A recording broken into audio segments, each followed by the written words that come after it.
Hello everyone, আসসালামু আলাইকুম। আমি মনিরুজ্জামান আছি আপনাদের সাথে। মনির আইটি ইনস্টিটিউটে আপনাদের স্বাগতম। তো আজকের ক্লাসে আমরা দেখব কিভাবে আমরা আসলে কালার থিওরি বা কালার সাইকোলজি নিয়ে কাজ করতে পারি। তো দেখেন, একটা কিউট কিন্তু আমার কাছে ফ্লায়ার ডিজাইন আছে। এই ফ্লায়ার ডিজাইনটা অনেক কিছু কিন্তু আসলে আপনার মেনশন করে এটা তৈরি। তো আমরা যদি একটু গুগলে আসি, গুগলে এসে যদি লিখি বিজনেস কালার লিখি, তো দেখেন বিজনেস কালার লিখলে একটু এখানে আসি। এই যে দেখেন আমার বিজনেস কালার মূলত এই যে একটু বেগুনি টাইপের, এই টাইপের কালারগুলো ইউজ হয়। বা আপনি যদি বিজনেস লোগো লিখি, দেখেন এই যে দেখছেন কত সুন্দর, মনে করেন বিজনেস লোগো, এই লোগোটার কালারও কিন্তু এই টাইপের। তো আপনাকে অবশ্যই কোনো একটা ডিজাইন করতে হলে অবশ্যই বিবেচনা করে ডিজাইন করতে হবে। আপনি আপনার মন মতো ডিজাইন করতে পারবেন না। তো আজকে আপনাদের দেখাবো আমি যে এই ফ্লায়ারটা ডিজাইন করার পর বা এই ফ্লায়ারটা ডিজাইনের আগে আমি বেসিক কিছু দেখাবো। যেহেতু যদি আমি ফ্লায়ারটা ডিজাইন করি তাহলে কিন্তু আপনাদের এখানে অনেক সময় চলে যাবে। তো আমি চাচ্ছি না আপনাদের মূল্যবান সময়টা আমি নষ্ট করি। আমি চাচ্ছি আপনাদের যা শেখাবো আমি অল্পর উপরেই অনেক আকর্ষণীয় জিনিস আপনাদের শেখাবো, যেন আপনারা এই কাজগুলো করতে পারেন। তো এখানে এই যে একটা দেখেন টেমপ্লেট তৈরি আছে, বা এই টেমপ্লেট না নিয়ে আমি আর একটা কঠিন টেমপ্লেট নিয়ে আসি। যদি লিখি আমি যদি লিখি ফ্লায়ার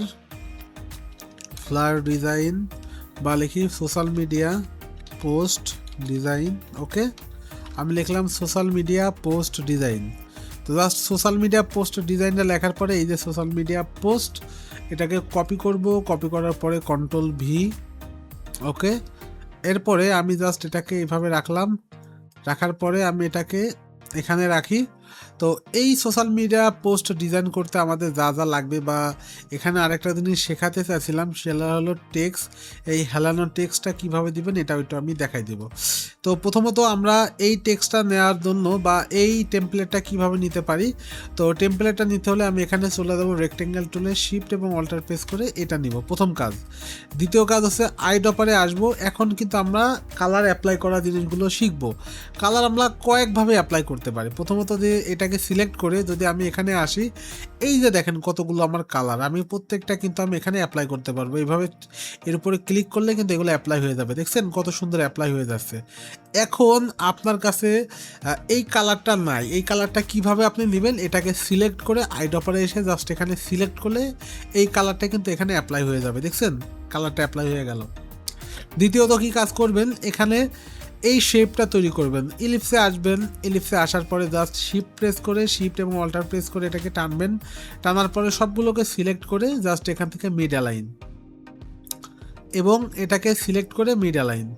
এরপরে এখানে জাস্ট আমি শিফট এবং অল্টার প্রেস করে ছোট করব। সবগুলোকে সিলেক্ট করে শেপ বিল্ডার, অল্টার প্রেস করে এটা ডিলেট। ওকে, এখন এটাকে আইড্রপারে এসে এই হোয়াইট কালারটা দিয়ে দিলাম। এখন এই যে একটা মার্কেটিং একটা গার্ল নিয়ে আসবো। তো আমি আমার নিজের পিকচারটাই নিয়ে আসি। প্লেস থেকে জাস্ট আমি চলে আসব এখানে।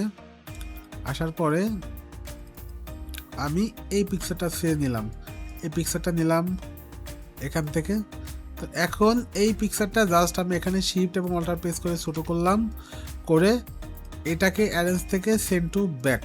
এখন এটাকে এবং এটাকে সিলেক্ট করে মেক ক্লিপিং মাস্ক, দেখছেন হয়ে গেল। এখন ডাবল ক্লিক করে জাস্ট এটাকে একটু ছোটো করব, এটাকে আমি এইভাবে রাখবো, এটাকে একটু ছোটো করব। এটাকে জাস্ট আইড্রপারে এসে এটা ক্লিক করলে উপরের এটা ফ্লাপ হয়ে গেল। দেখছেন কত সুন্দর করে আমি কালারটা অ্যাপ্লাই করলাম। এরপরে এই শেপটা কিভাবে তৈরি করবেন, তো জাস্ট এখানে আবারও আপনি রেক্টেঙ্গেলে আসবেন। আসার পরে জাস্ট এখানে সিলেক্ট করবেন এইভাবে, এবং এটাকে জাস্ট আমি এটার সাপেক্ষে মিড অ্যালাইন করব। মিড অ্যালাইন করার পরে অ্যারেঞ্জ থেকে বিং টু ফন্ট, এই যে দেখেন আইড্রপারে এসে এই কালারটা অ্যাপ্লাই করতে পারি। তো মূলত এইভাবেই আমরা বিভিন্ন শেপ লেয়ার অ্যাপ্লাই করব। নিচেরটাকে হোয়াইট কালার দিয়ে দেবো আমরা, হোয়াইট কালার। দেখছেন কত সুন্দর আমার অ্যাপ্লাই হয়ে গেল। এখন যে তৃতীয় ধাপ যেটা শেখাবো সেটা হলো এই টেক্সটটা কীভাবে আপনারা এমন হেলাবেন। তো জাস্ট আমি এখানে লিখলাম, টাইপ টুলে আসি।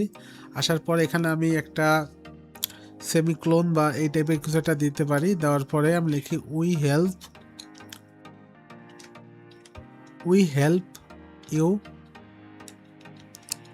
তারপরে টু গ্রো। ওকে, সবগুলোকে ধরবো, ধরার পরে আমি দুইটা অপশনে এটাকে আমি ছোট করতে পারি। তো প্রথম অপশনটা হলো শিফট এবং অল্টার প্রেস করে ছোট করব। দ্বিতীয় অপশন আছে কন্ট্রোল জেড, আগের স্থানে ফিরে আসবে। তাহলে এটাকে সিলেক্ট করে এর ভ্যালুটা কমাবো। তো জাস্ট এটার ভ্যালু আমি দিতে পারি 100। এই যে দেখেন ছোট হয়ে গেল, দেখছেন? তো এখন এটা জাস্ট আমার সবগুলো আছে হচ্ছে টাইটেল কেস। তো জাস্ট এটাকে সিলেক্ট করবেন, সিলেক্ট করার পরে টাইপ থেকে চেঞ্জ কেস, এখান থেকে টাইটেল কেস দিয়ে দেন। এখন এটাকে সিলেক্ট করে জাস্ট টাইপ টুলে আসবেন, টাইপ টুলে আসার পরে জাস্ট এখান থেকে প্রথমত একটা অপশন আছে, সেটা হলো এটাকে ল্যাটিন টাইপের কোনো ফন্ট ইউজ করে করা যায়। তো জাস্ট এখান থেকে আমি রোবোটো ফন্টটা নাই, তো জাস্ট এখান থেকে আমি যে কোনো একটা ফন্ট ইউজ করতে পারি। তো আমি এখানে আমেরিকান ভ্যারিয়েবল কনসেপ্ট এই ফন্টটা ইউজ করলাম। এরপর আমি এখান থেকে জাস্ট এই লাইটটা ইউজ করলে আমার এটা বাঁকা হয়ে যাচ্ছে, দেখছেন? এই যে বাঁকা ইটালিক, এটাকে বলা ইটালিক ফন্ট। ইটালিক করলে এটা বাঁকা হয়ে যাচ্ছে। আরেকটা জিনিস আপনাদের শেখায়, সেটা হলো যদি এটা ইটালিক না থাকে আপনি কিভাবে এমনিতে ম্যানুয়ালি বাঁকা করবেন। এটাকে সিলেক্ট করে চলে যাবেন কোথায়, এই যে একটা টুল আছে। তো এগুলোকে মূলত আমরা এইভাবে ইটালিক ফন্ট দিয়ে আমরা এখানে সুন্দর করে দেখেন এই যে এটাকে আমরা বাঁকাতে পারতেছি। তো এইভাবে মূলত আসলে আমরা এই ফন্টগুলোকে বাঁকা করতে পারি। আপনারা জানেন যে এখানে ম্যাক্সিমাম যে কালারগুলো ইউজ হয়েছে এগুলো মার্কেটিং লোগোর এই কালার। তো আমরা ডিজাইন করার সময় অবশ্যই এগুলোকে যখন কপি করবো একটা একটা করে, তখন মূলত আমরা এখান থেকে অনেক ভালো কিছু আরও শিখতে পারবো। তো আজকের ভিডিও এটুকু, ইনশাল্লাহ দেখা হচ্ছে নেক্সট কোনো একটা ভিডিওতে। ততদিন সুস্থ থাকবেন, ভালো থাকবেন। ইনশাল্লাহ আমরা আরও ভালো কিছু নিয়ে আপনাদের সামনে হাজির হব। আল্লাহ হাফিজ।